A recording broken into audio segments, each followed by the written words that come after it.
Welcome to An Honorable Profession, a podcast giving America hope since 2018. I'm your host, Ryan Coonerty.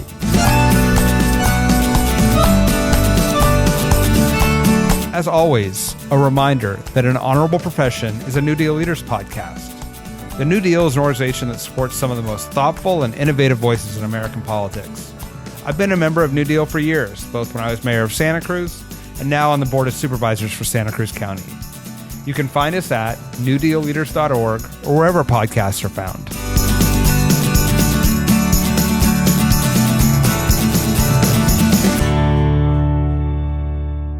Today, I talk with Congresswoman Annie Kuster. She represents New Hampshire's 2nd District. She's been an important voice for protecting our democracy, addressing sexual assault and the opioid crisis, as well as expanding opportunity by increasing broadband and good jobs. What I admire most about Congresswoman Kuster is not only her good work, but her willingness to talk powerfully and personally about her own experiences with sexual assault and her family's struggles with mental health and substance abuse. As you will hear, politics is personal for her, from the fear for her life during the insurrection to her efforts to build bipartisan support for legislation to address the challenges of today. Listen to hear more from this extraordinary leader. Congresswoman Kuster, welcome to An Honorable Profession. It's wonderful to be speaking with you this morning. Great to be with you, Ryan. Thank you so much. Can we start with the state of our democracy, such that it is? You're a co-sponsor of the For the People Act, H.R. 1, which is seeking one of the most comprehensive reforms to our democratic systems in a long time. Can you talk a little bit about why you're co-sponsoring that legislation and what you see as its likelihood for success? Well, Ryan, interesting you would ask that today. So this morning I had the chance to lead the Pledge of Allegiance as the session opened in the House. And every time I'm just hit with the notion of one nation, indivisible. And these are such challenging times. And for me, the most important thing we can do is make sure that every citizen has a voice in this process, that they're heard. And by that, I mean they're heard at the ballot box and that they feel their voice is taken into account in their government and in the United States Congress. So H.R. 1 is all about making sure that every person has the right to vote. It has wonderful reforms for making sure that people are signed up to vote, making sure that people have access to the ballot, making sure that people can take the time to vote. It's difficult. We hold our elections on Tuesdays and people have to work. They're not always available. They may be traveling. They may be sick. And what we saw in the 2020 election is if you give people the opportunity to participate, whether it's early voting, mail-in voting, you will have a greater turnout, record turnout on both sides of the aisle.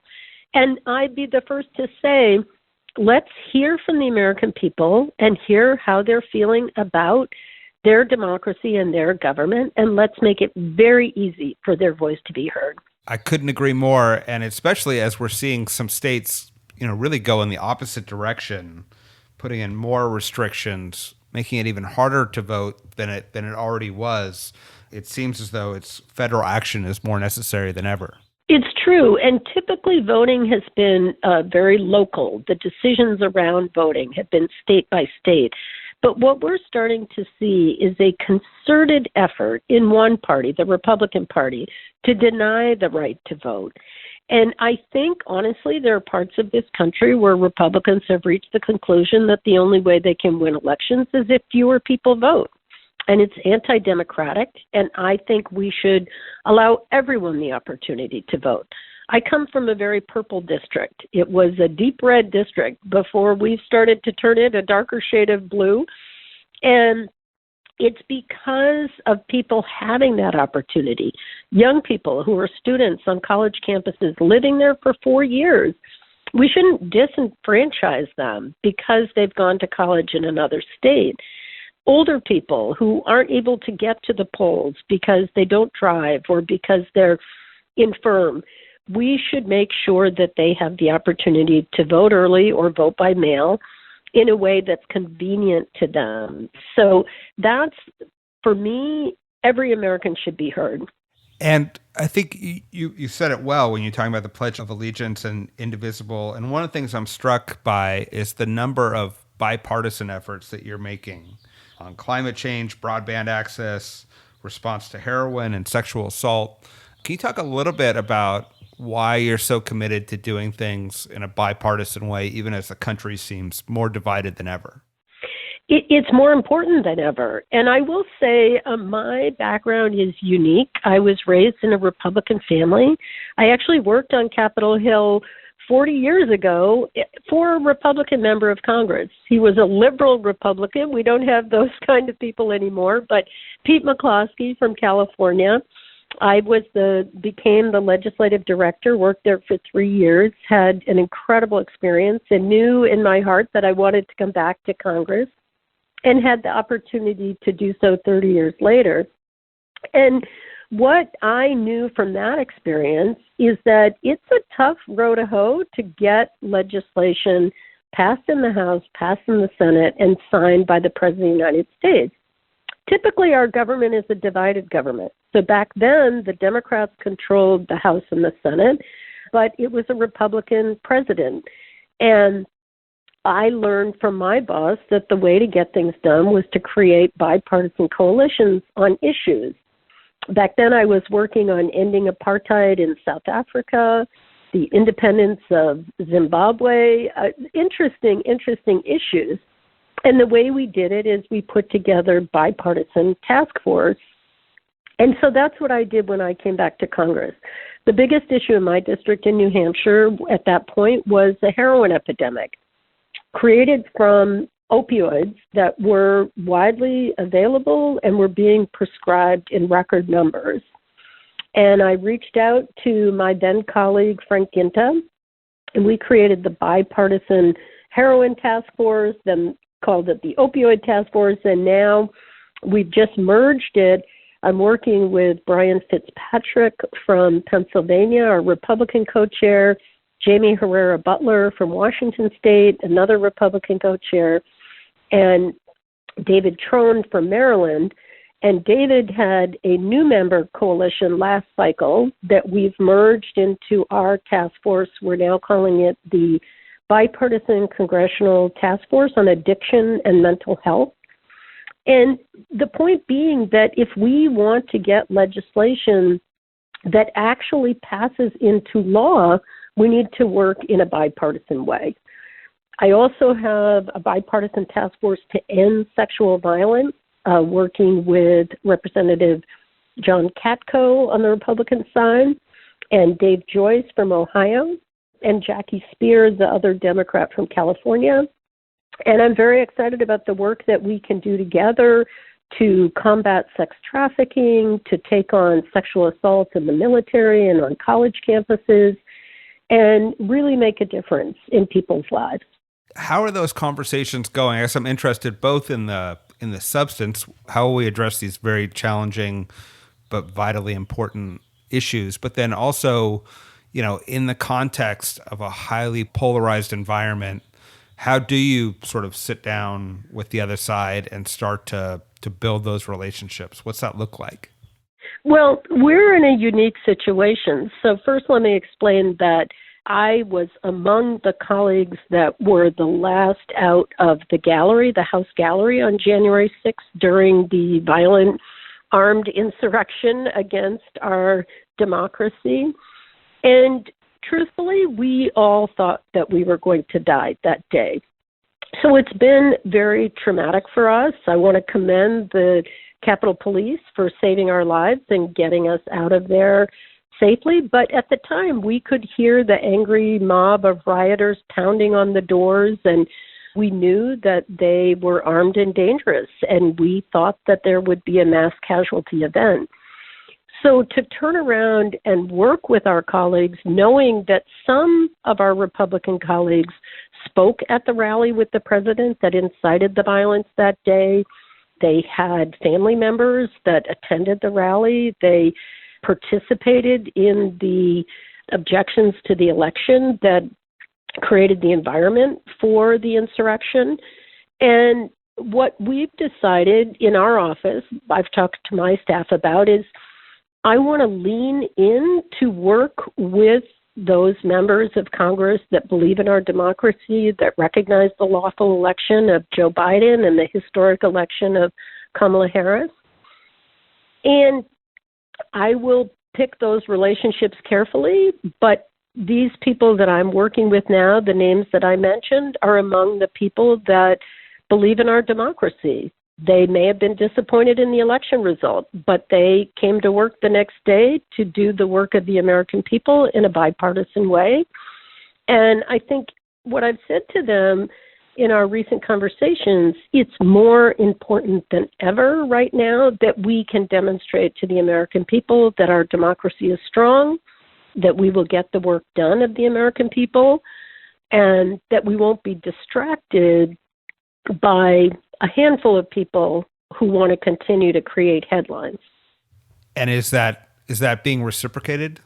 Absolutely, among those people. And in private conversations, they're as frustrated as we are by, as I say, a handful of people that are simply counting their social media followers and not focused on the job that's ahead of us, which is there's so many challenges. We're voting today on the American Rescue Package to make sure that we recover from COVID-19.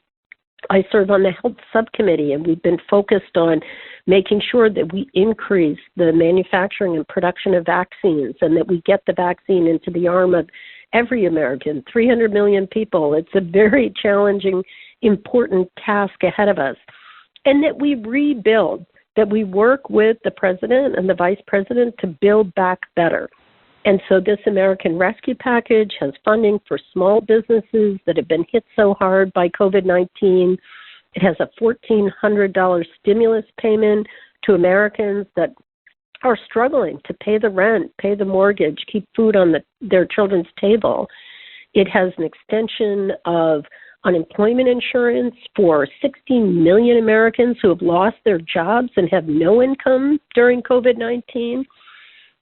So these are important steps that we need to take to recover from this terrible pandemic and get our country back on track, get our economy thriving again. Absolutely. Yeah, we're all waiting. I'm a county supervisor out in California, and we're trying to deliver the vaccines as quickly as they come, but the supply and then the sort of everyday hardship that people are experiencing is so hard to solve at a local level.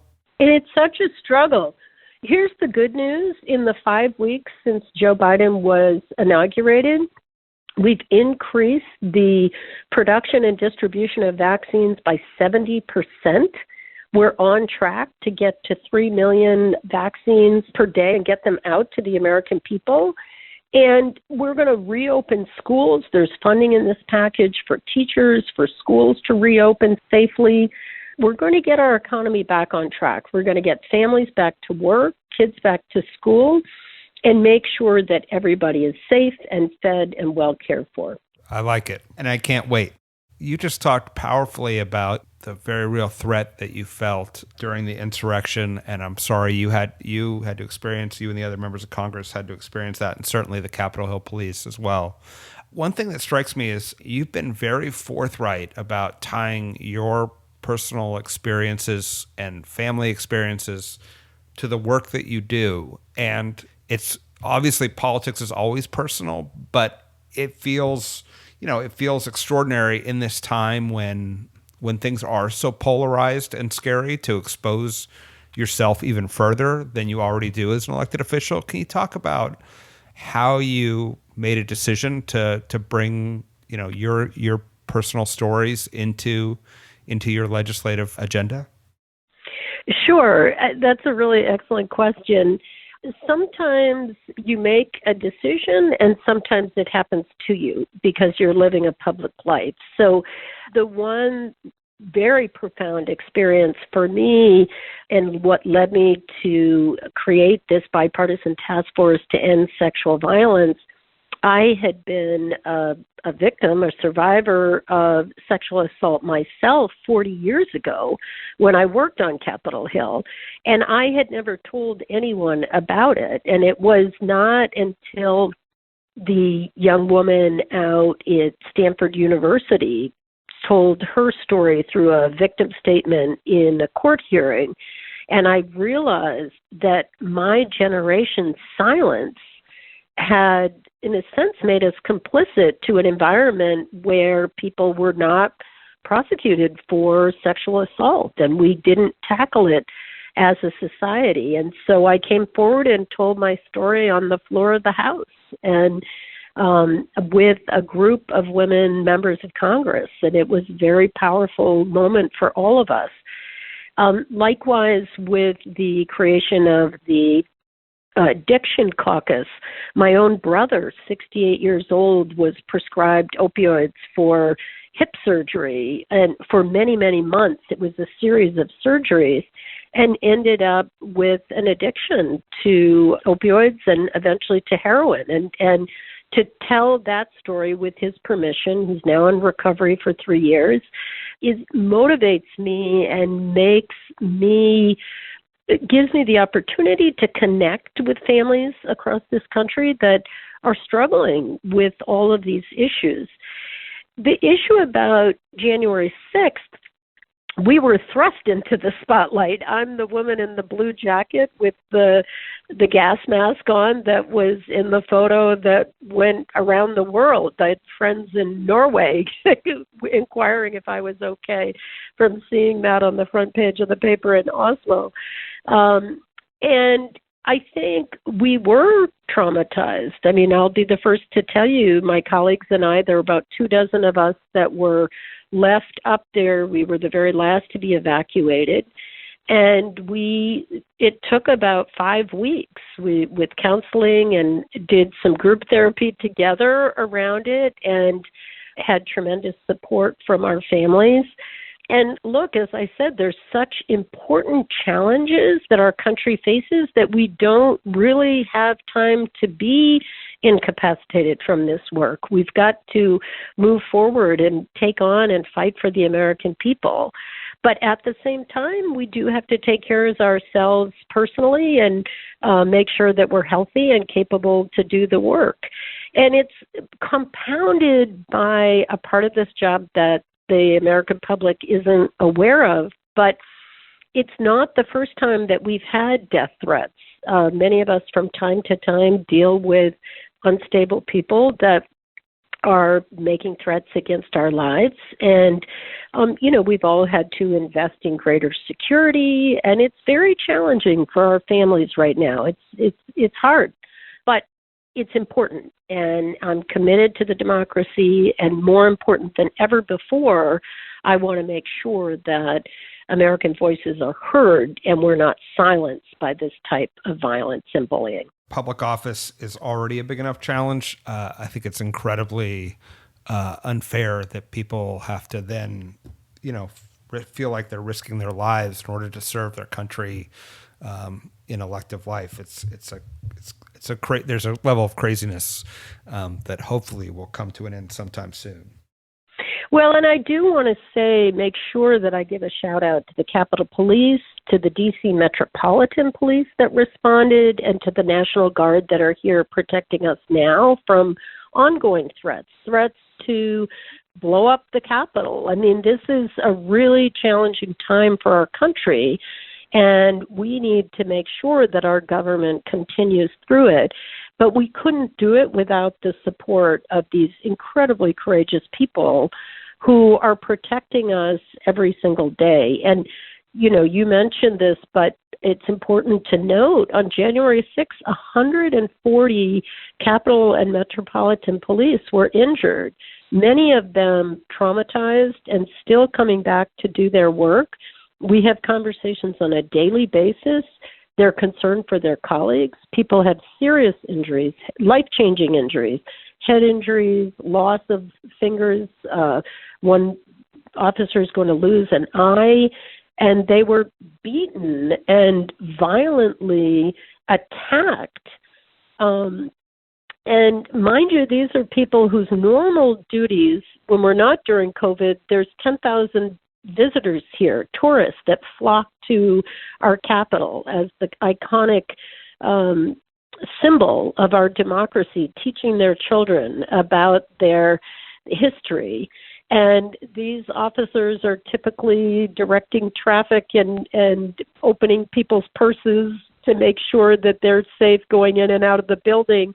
And so the idea that they had to take their lives into their hands that day is something that is with us every single day. As you briefly mentioned, but I think it's worth noting, you come from a political family, and your father was mayor, your mom was a state senator. How do you think that impacted your decisions and continues to impact how you serve in public life? So I did grow up in a political family. My dad was the mayor of our town, Concord, New Hampshire, and my mom was 25 years in the New Hampshire state legislature, first in the House and then in the Senate. When we were very young, I'm the youngest of 5 kids. She used to pile us in the back of the car, and we'd go door to door doing literature drops, and she'd offer us an ice cream cone at the end of the day if we worked hard. But I think what I saw in my parents was an incredible devotion to service and to caring, to compassion. I can remember as a little girl sitting in the back of the room when my mom was meeting with women that were raising their families without support and needing assistance and didn't have health care, and just all of the compassion that she put into her work is with me every day. And I think the notion of putting yourself forward, I always think of her with courage and grace, because I had the opportunity to see her attacked in the press and to realize that can be painful. You have to be tough. But the mission that we're on is important, and that you shouldn't be discouraged by someone's point of view. And I also imagine, being from New Hampshire, there's a special responsibility, focus, intensity that comes with politics. And can you talk a little bit about, I think there's some discussions about changing around the primary calendar, and your thoughts on the role of New Hampshire in selecting the presidential nominees? Sure. Well, again, this is something that we've been involved in for a long, long time. As I said, I grew up in a Republican family, so my parents were delegates for Jerry Ford back in 1976. Actually, a side note, my mother was on the platform committee of the Republican National Committee, fighting to keep the pro-choice plank in the Republican platform in 1976. Just kind of an interesting point of inflection in terms of how the parties have changed so much.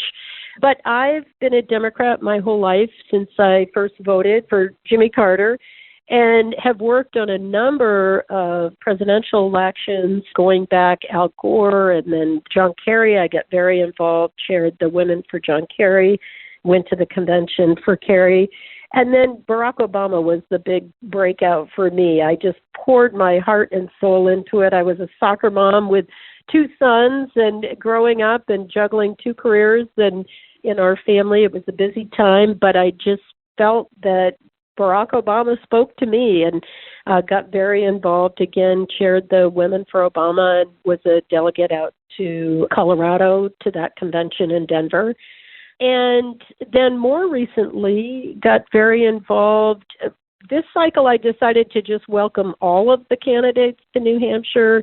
Got close to Cory Booker and welcomed Kamala Harris and Amy Klobuchar, all of them. But in the end, endorsed Pete Buttigieg. I was really very, very impressed with him. And I think, look, there are other states that are more diverse. We're up to about 10% diversity in our state. And I think I look at the early states as a group, as a package, if you will. I think Nevada, South Carolina, Iowa, New Hampshire all played a role in showcasing the candidates, giving them the opportunity to put their best ideas forward, and really putting them through the drill. It's a grueling pace. And you couldn't do it in a large state. You would just end up with these sort of tarmac visits, if you will, hopping from one media center to another. It's a very different process. I remember being with Elizabeth Warren in a big crowd when she was getting a lot of questions, and you're just watching her brain figure out, where the voters are, what they're thinking about. They're getting very personal stories, and even the ones who decide not to do it. I did an event with Sherrod Brown in a bookstore, and then he chose not to run. But it gives everybody the opportunity to see what their chances are, what this would look like. And what I think is really important about small state going early is the breakout candidate, the candidate that wouldn't have the opportunity, wouldn't have the resources. And I'd put in that camp Jimmy Carter, Barack Obama, Pete Buttigieg, people that were not known nationally before they went through this process. And to me, Kamala Harris comes to mind. I don't think she'd be Vice President of the United States if she couldn't have had the opportunity to run for president.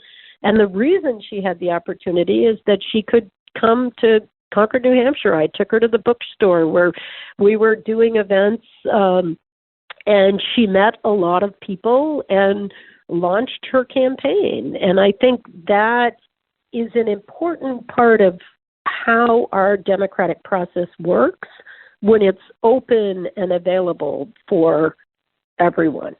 Yeah, I agree. I had the opportunity to campaign for Al Gore in New Hampshire, and it was an amazing experience to, crawl through the snow, especially for a California boy, and get to people's door. And they wanted the vice president to call them personally because they had some questions for him.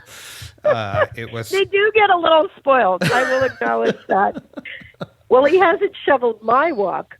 Yeah, exactly. Finally, I want to ask a little bit about your work with the New Dem Coalition. They're a partner of the New Deal. And what do you see as their role in moving legislation forward for the future? Well, the New Dem Coalition is crucial right now in two important respects. Number one, we're half the Democratic caucus, and so no legislation is going to move in the House of Representatives without the support of the New Dem Coalition. And number two, we are most closely aligned with the Biden-Harris agenda. And we're working very closely with the Biden administration, already meeting with people key to the administration. And I think it's really important that we have this pragmatic approach. We want to get over COVID-19, get past this terrible virus, get our country back on track and our economy, and get children back in school, get the mental health funding, the addiction funding that we're going to need for people to come out of this in a healthy and productive way, and make sure that we're creating jobs and providing health care so that families can live a modern, productive, successful life. That's our goal. And I'm very excited and very proud of the innovation that's been shown from the New Dems. We work in task forces on economic development, healthcare, trade. We've provided many of the strong ideas that are the backbone of the Democratic agenda. We've been meeting with Brian Deese at the White House National Economic Council, Jeffrey Zients, the coordinator of the Biden COVID task force. We will be players in this process in a very pragmatic, practical, productive way. And I'm super excited about our role in this. It's definitely, in the 8 years plus that I've been in Congress, it's the most exciting time to be taking actionable steps And we'll be a part of all those solutions. And I'm proud of the work that we're doing. We appreciate it. We need action, and we need practical solutions. And I just want to thank you for your leadership. I think it's extraordinary, both in the way the big issues that you're taking on, but the way that you're doing it, exposing your personal experience and your voice to make it more accessible for people is it's important, and to have to go through all that you're going through. I appreciate your service very, very much to our country. Thank you so much, Ryan. That's incredibly kind of you. And we appreciate you helping to get the word out. Take good care. Stay safe. Thank you. You too. Thanks for listening to An Honorable Profession. Please subscribe to hear more amazing leaders. And keep asking your elected officials to be honorable. Boots Road Group produces podcasts. I'm Ryan Coonerty, and because we keep things honorable, no tax dollars were used in the making of this podcast.